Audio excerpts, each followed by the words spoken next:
Have you been faced with projects that seems to go on forever, where everything seems urgent and chaos reigns? Calm down. This happens because we do not correctly identify the critical path. Yep, the task that cannot be delayed without affecting the entire project. And what about flow times? Those small margin of times that could save us from disaster. It's like just taking a break. The key is proper project management. In this video, I'm going to show you step by step how to find the critical path and flow times in a simple way with a PERT diagram. So you can optimize your project and meet your goals at time. Also, in one chapter of this video, I show you a tool that I created to automate this process and is completely free. So let's start talking control on your projects.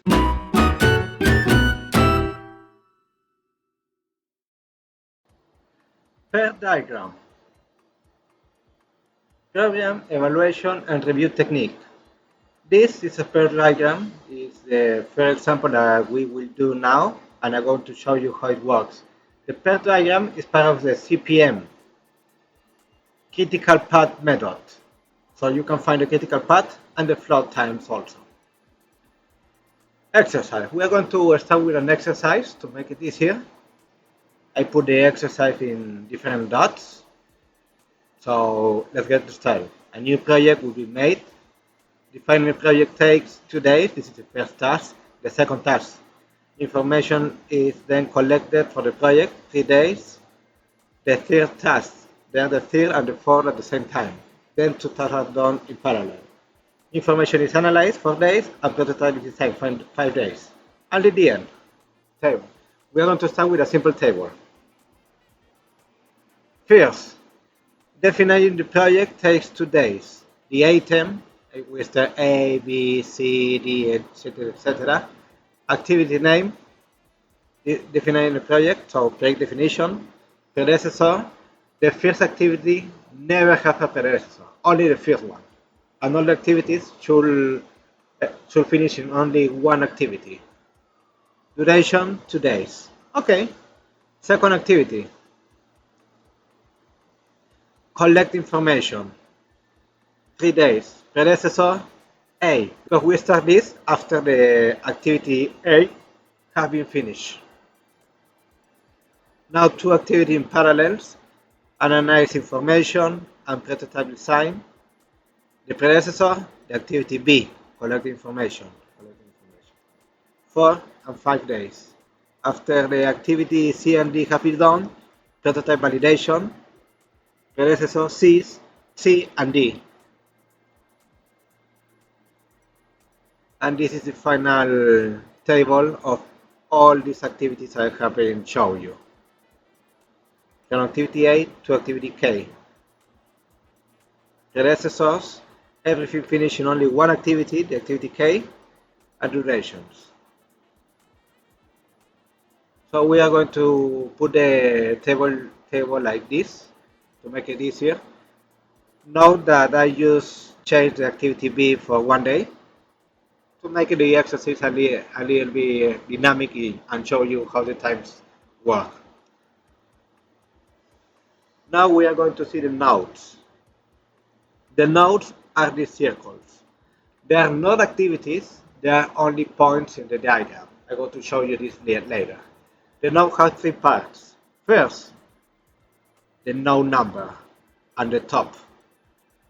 Then, the earliest start time at the left bottom. And then, the latest finish time at the right bottom.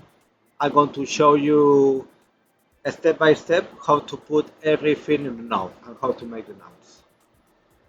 So we are going to start only with one node, and here we're going to see the activities to make the PERT diagram correctly. Relations. As I have told you, the nodes are not activities, but the relations are. I'm going to show you how.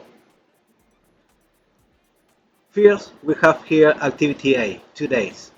So from the start node, I'm going to make a relation to a second node. with the activity A.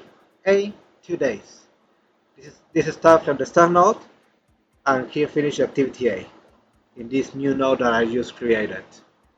Now, activity B, start from the A node, from the activity A, the A finish at this node, so this is the A node, and the duration is 1 day. So I want to create a new node from the activity A, as I see, this is A finish here, this is A, and created a new node, and here I put in this relation the activity B. Okay, that was easy. Now we have two activities. We want to start with the activity C. Activity C, start from activity B, as I see activity B finish this node, and the duration is 4 days. I want to create a new node from the activity B finishing this node. Here's a new activity, activity C, to this new node, the duration 4 days. Okay. So again, the activity B finish at this node. I will create a new node with activity D, 5 days. Okay. B finishing this node. D finish at this new node and 5 days. Okay. Now I see that the next activity, the activity E, have C and D as predecessors. For that, we have two methods. I'm going to show you step by step how to make both methods. Method 1. We use fictional activities, that is dotted arrows, to a new node. Remember, fictional activities, this one, have time 0. This is the method 1. I'm going to put 0, 0, and here the new, and I start from here, the new activity. Activity E, from C and D, you see D, have been merged to this one, and C, that have been merged to this one. So this have the merge of D and C. And now I've started E. This is the method 1. Okay, I'm going to show you now the method 2. That's the method that we are going to use, and actually that my automate program uses. I can make a fictional activity. I'm going to merge this to one node again with a fictional activity, but I can choose any of these nodes. I can choose this node or this node. It's the same. It has no problem. I'm going to choose this one for random. And let's see, now this node is a merge of activity D and activity C. Remember, this fictional relation has time equals 0. And now, from this merge node, merge from D and C, I make the activity E. Okay, this is the method that we are going to use. E comes from C and D. Okay, now activity F, from E, the activity G, from E, the activity A, from E, and this one, the H, come from G and F, right? H, G, and F. You see, it's merged. G and F have been merged in one node. Now, the activity J comes from E and H, merged in that node. H and E, J and K.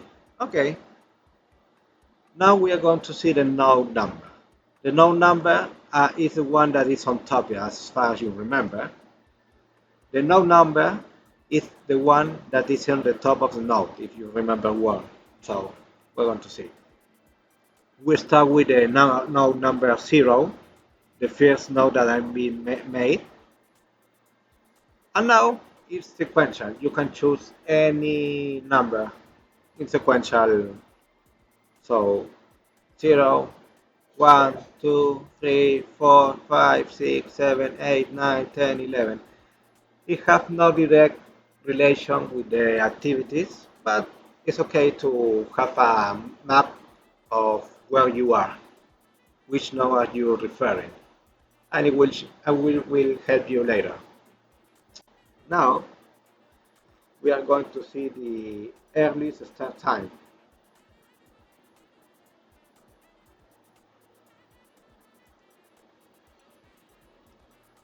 As far as you remember, if you remember well, the earliest start time is the one that is on the bottom of the node at the left. So yeah, I'm gonna start with the first node again. The first node I have been made is the node number 0. I start with 0 here.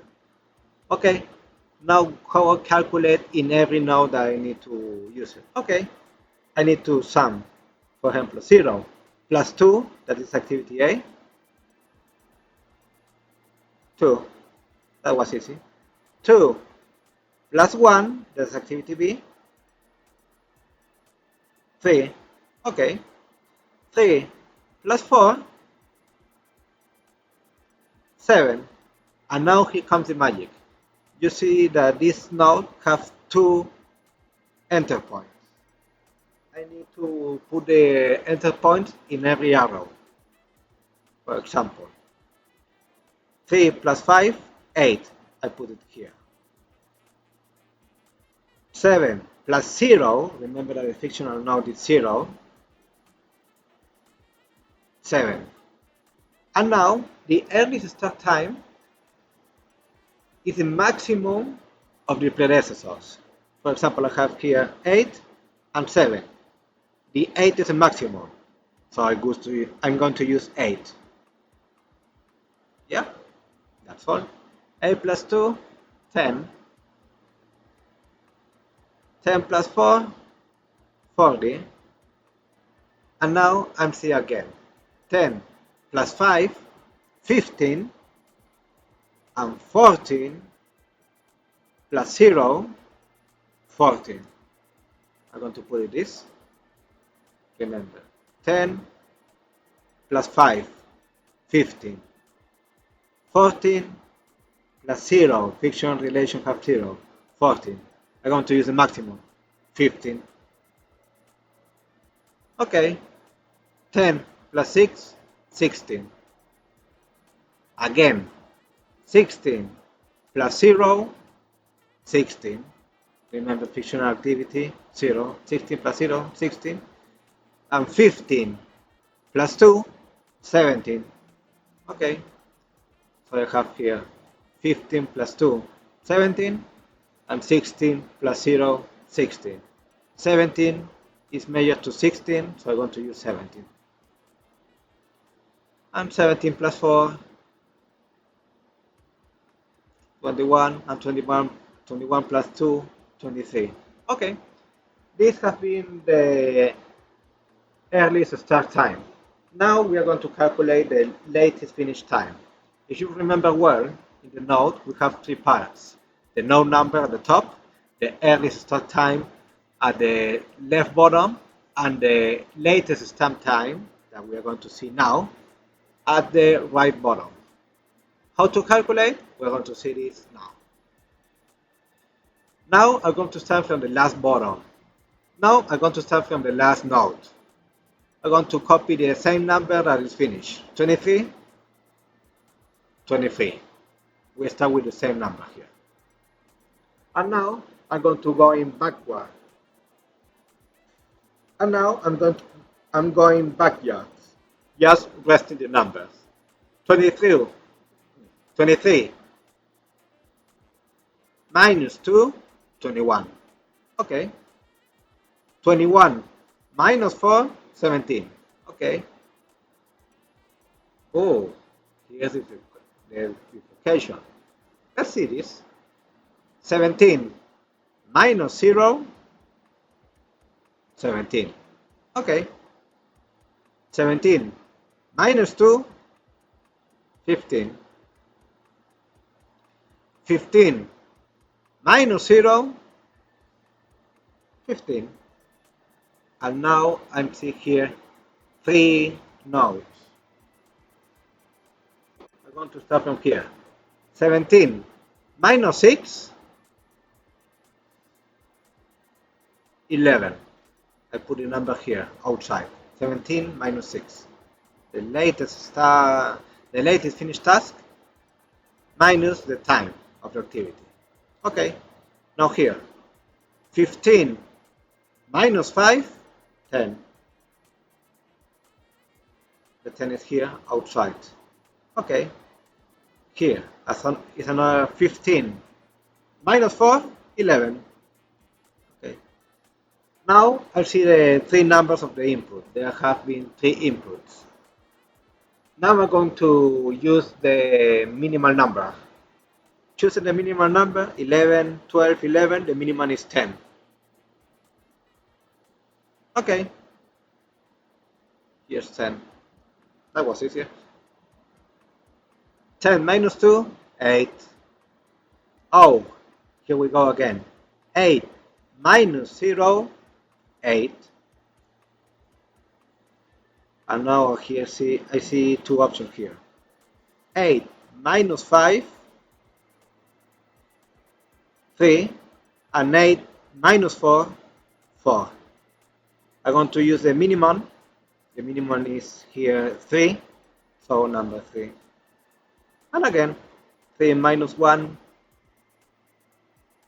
3 minus 1, 2, and 2 minus 2, 0.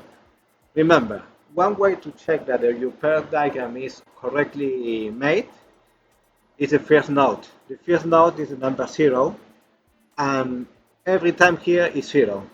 The earliest start time 0, the latest finish time 0. That means that it's okay, that is an indicator. If you have another time here, another number, the PERT diagram is incorrect. Okay. Now, finally, the critical path.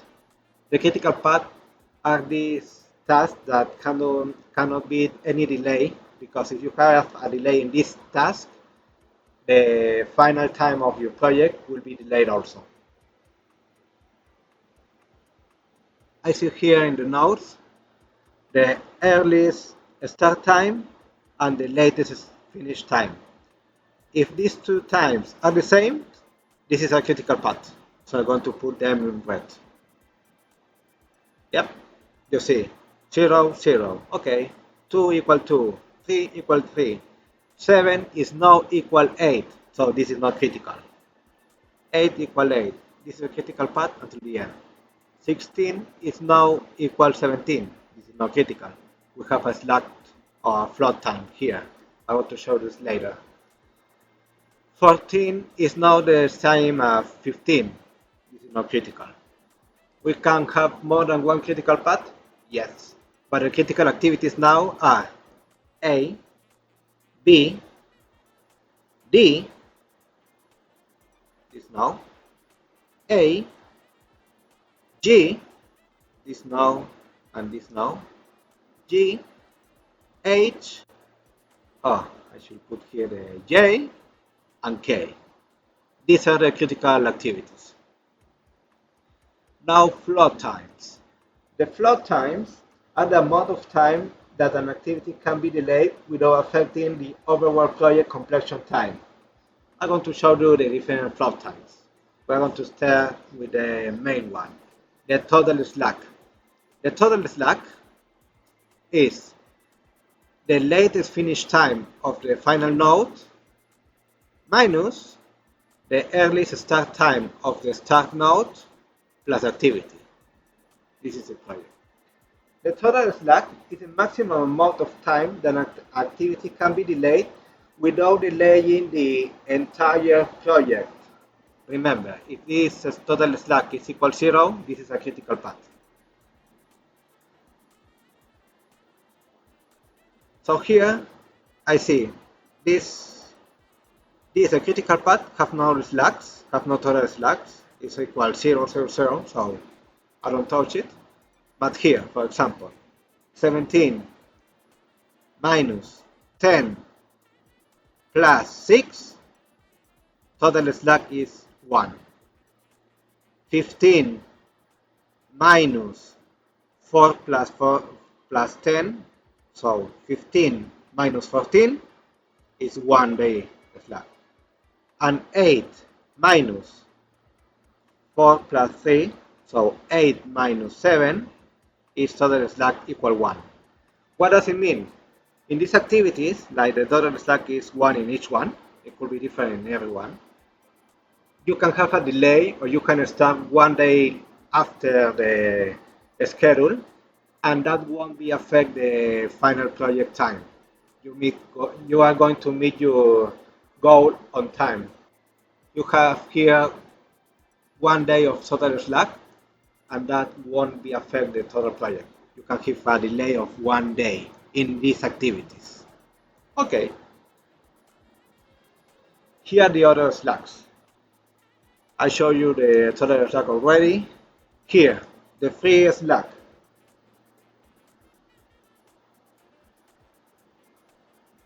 The free slack is the amount of time that an activity can be delayed without affecting the start of any subsequent activity. It can happen in more complex PERT diagram, but that means that you have this free slack without affecting the total project time yet, but maybe if you are passing this free slack, you are affecting the subsequent activities that maybe have another slacks. Okay, and now the independent slack. This is the amount of time of an activity that can be delayed without affecting either the start of any successor activity or the start of any predecessor activity. Yep, like the name says, the independent start. That is the earliest start time of the final node minus the latest finish time of the start node plus activity. If the result is negative, it considers 0. Okay, we're going to make here how the slacks can be represented in a PERT diagram. Usually it's the total slack, the free slack, and the independent slack in parentheses. So now we are going to make another project, maybe a little bit more complex, to show you how this works. This will be the other activities, the next exercise. So you can have a screenshot if you want it. And we are going to make this project very quickly. How? With my automate creation at Colab. Yep, on Colab, I have in the link in the description, you have 3 cells. The first one will download the Excel template that you need to fill like this one. This is from the Excel template actually. Item, activity name, predecessing item, a duration. And then you're going to import the activity in the activities in the next cell of the Colab notebook. And in the last one, the Colab will automatically create you the PERT diagram. This is a PERT diagram from the Colab. You will see here the PERT example. This is the title. You can choose in the Excel template. The legend, of course, some notes, and the activities, because you are going to see here in the PERT diagram activity A, activity B, activity C, and here you have the meaning of each activity. So let's check in the PERT diagram. Let's focus in the PERT diagram. The PERT diagram is this one. This one has only one critical path, as you see, the red one. And here you see the total slacks. Note that the total slacks have been made for root, not for node. For example, if you see total slack 15 in this root, it means the activity E plus F plus G have a total slack of 15. Know each activity. For example, here the activity B plus C plus D have a total slack of 8. For example, I have a delay of 4 days in activity B, another delay of 2 days on activity C, and another delay of 2 days in activity D. That's okay, because 4 plus 2 plus 2 is a total slack 8. It doesn't affect my final project time. But if I have a delay of 8 days on activity B and another delay of 1 day in activity C, oh, that's bad. We have a delay of the finished activity because 8 plus 1 is 9, and this is more than the total slack. We have 1 day delay until here. Okay, but now I'm going to show you the slacks as the manual PERT diagram that we just have done. So I'm going to erase the slacks from here. This is the same PERT diagram. I'm going to start with the slacks in this activity. For example, the total slack. Remember, the total slack is the latest finish time of the finish node, this one, 14, minus the earliest start time of the start node, 24 plus 2. So 14 minus 24 plus 2. Okay, 14 minus 26. 14. This is the total slack. Now we are going to see the free slack. The free slack is the earliest time of the finish node minus the earliest time of the start node plus the activity time. So 26 minus 24 plus 2. 24 plus 2 is 26. So 26 minus 26. Oh, free slack is 0. Okay. Now the independent slack. The independent slack is the earliest start time of the finish node and the finish latest time of the start node plus the time of activity. For example, here I have 26 minus 38 plus 2. 38 plus 2 is 40. So 26 minus 40 minus 14. But remember, if this number is negative, we consider this 0. So this is the way that we calculate the slacks in activity. These are the slacks on each activity. And you see that the critical path have no slacks. And that was all. If you like the video, you can give me a like here on the bottom and subscribe to the channel. Here I will share you some tools to automate your daily life and make it easier. And if you like the automate project that I give you, you can give me a star in my GitHub repository. The link is in the description. So see you next time.